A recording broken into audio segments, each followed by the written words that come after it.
Salom hammaga.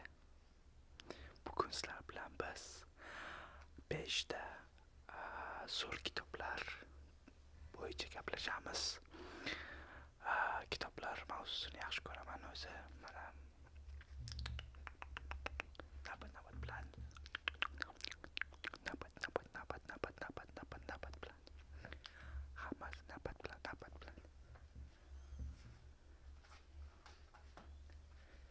birinchisi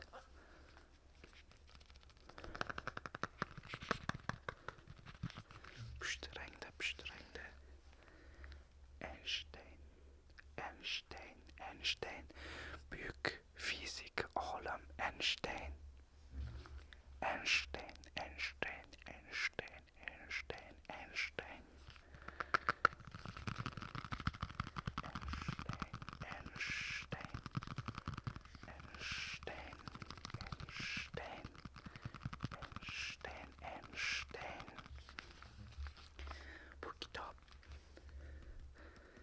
Bu kitob 7 yoshdan 13 yoshgacha bo'lganlar uchun. 7 yoshdan 13 yoshgacha.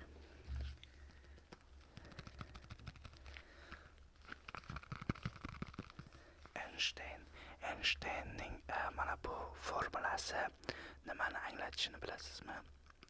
Mana shu E teng ms kvadrat. Bu formulani biladiganlar bo'lsa kommentarga yozsin, bilmaydiganlar bo'lsa mana shu kitobni o'qib ko'rsin. Einstein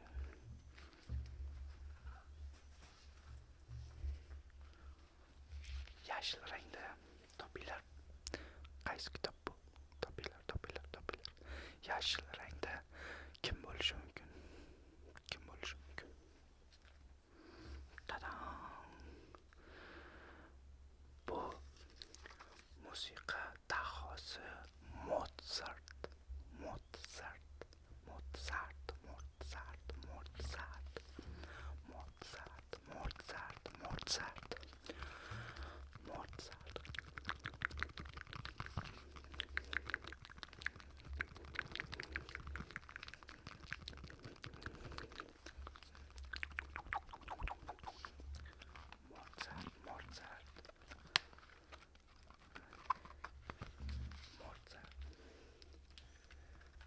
Bular ichida juda ko'p rasmli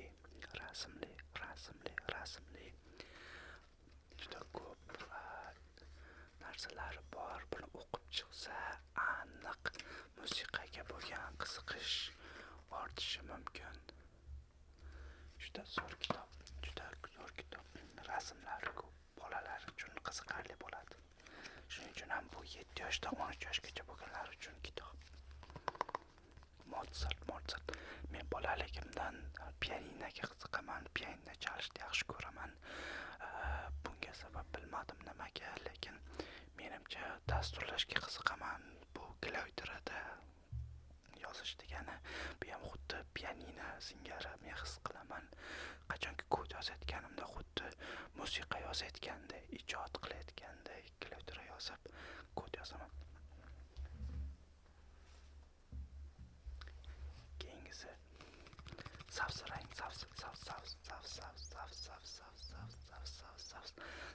kitob. Bu kim? Leonardo DiCaprio. Leonardo da Vinci. Sorry, kechirasizlar. Leonardo da Vinci zamonasidan ilgarilab ketgan aql sohibi. Chunki ko'ryapsizlarmi, muqovasida ham qanot yasab uchmoqchi bo'lgan. Bu davrdagi odamlar qanot tugul qanaqa bo'lishini uncha o'ylab ko'rmagan. Samolyot nimaligini bilishmagan. Samolyot bo'lmagan. Eng qizig'i, Leonardo da Vinci faqat rassom emas, ko'pchilik uni rassom deb o'ylaydi. Mona Lisa'da kim edi o'sha rasmini ayol kishi bor, qosh yo'q ayol. O'shani chizgan va u mashhur rassom deb o'ylaydi, lekin aslida faqat rassom emas, u ko'pgina ixtirolar qilgan. Masalan, vertolyotni shu odam ixtiro qilgan vertolyotni. Buni ichida ham rasmlar juda ko'p. Uni bolaligi va u qanday nimalar qilgani hamma narsasi bor bu yerda. Leonardo da Vincining kinosi bo'lardi, kichikdaligimizda qo'yib berardi. Juda eski kino, juda eski. Unda Kalkutka deydimi? O'shanaqa kiyib yurardi o'g'il bolalar. Birinchi marta kinoni ko'rmay g'alati. Bunaqa bo'lgan. Qanaqasi Yevropada o'g'il bolalar Kalkutka kiyib yurishi mumkin. G'alati. Bilmadim. Eng anaqa qiziq joylari Leonardo da Vinci o'sha Kalkutka kiyib yurgan-ku, anaqada tomda, tog'da ikkita o'q boshqa qilish o'rniga ko'ti bilan qashlardi, orqasi bilan qashlab o'tirardi. Shunaqa tentak kino. Qisqasi ko'rsalaring bilasizlar, kim ko'rgan bo'lsa.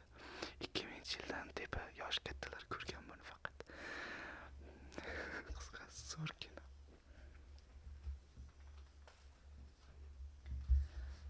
Sariq rangdagi kitob. Bu kim haqida deb o'ylaysizlar? Kommentarga yozib qo'yinglar. Sabzab. Muhammad Ali. Dunyodagi eng mashhur birinchi o'rinda bo'lgan bokschi Muhammad Ali. Mana qo'li ham bor, imzosi ham bor. Muhammad Ali. Boks. Sport albatta kerak, faqat miya emas, jismonan ham odam kuchli bo'lishi kerak. Shundagina qanday universal emas, komil inson bo'ladi. Yetuk inson bo'ladi. Shuning uchun yosh bolalarga mana shunaqa mashhur odamlarni o'rnak qilib ko'rsatish uchun kitoblarni o'qitish kerak. Masalan, buni ichida rasmlari bor. Buni ham juda zo'r kitob. Shu rasmlarni o'ziga ham qiziqib o'qiydi bolalar. Juda zo'r. Ham mashhur odamlarning qanaqa yashagani, qanday katta bo'lgani, nimalarga qiziqqani va ular qanday bu natijaga erishganini bilishadi o'qib va o'sha narsaga intilishi mumkin. Chunki masalan, hozir ko'rayotganimizdaqa birinchi nimani ko'rdik?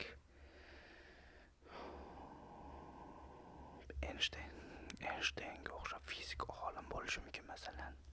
Mozartga o'xshab musiqachi bo'lishi mumkin. Konstiga o'xshab forget. Unut.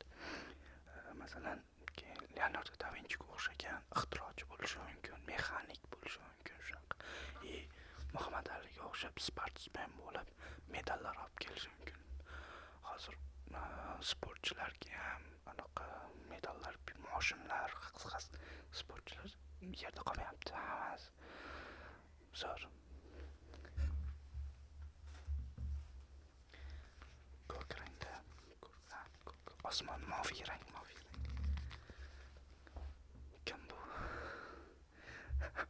Kim bu bola?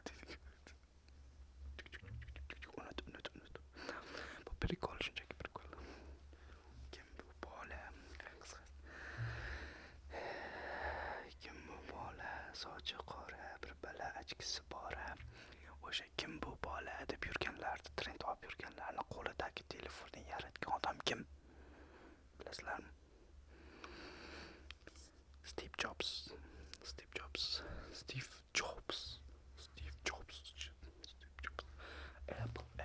Apple. Olma. O'zbekchasiga. O'sha kompaniyaning asoschisi, birinchi Apple kompyuterlarini yaratgan odam. Bu odam meni kumerim. Bill Gates ikkalasi. O'zi Bill Gates bilan Steve Jobs juda nima desa bo'ladi, avvaldan yaqin do'st bo'lgan, boshqa bo'lgan, keyin bir-biri bilan kelishmovchilik bo'lgan, qanaqasiga ko'p miflar bor, boshqa bir sudlar bo'lgan deydi. Steve Jobs birinchi Macintosh'ni yaratgan, ya'ni operatsion sistemani yaratgan, lekin o'sha yaratgan paytida jamoasida Bill Gates ham bo'lgan deyishadi. Va Bill Gates buni ko'rib turib,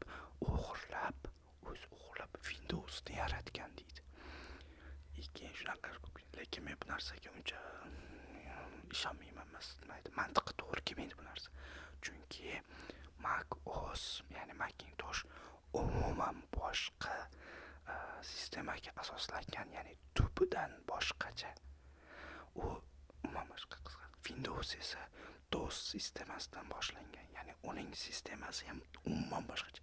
Qisqasi bir-birini qo'ysa ko'rinishi o'xshagan bo'lishi mumkin, lekin tagidan, ichidan, kodlaridan, tagidan olib qarasa boshqa sistema, boshqa algoritmda ishlaydigan, texnologiyada ishlaydigan operatsion sistema bo'lgan. Shuning uchun men Bill Gates Steve Jobsdan o'g'irlagan deb hisoblamayman. Mana ko'rdinglar, hozir Steve Jobs, Muhammad Ali, Leonardo da Vinci,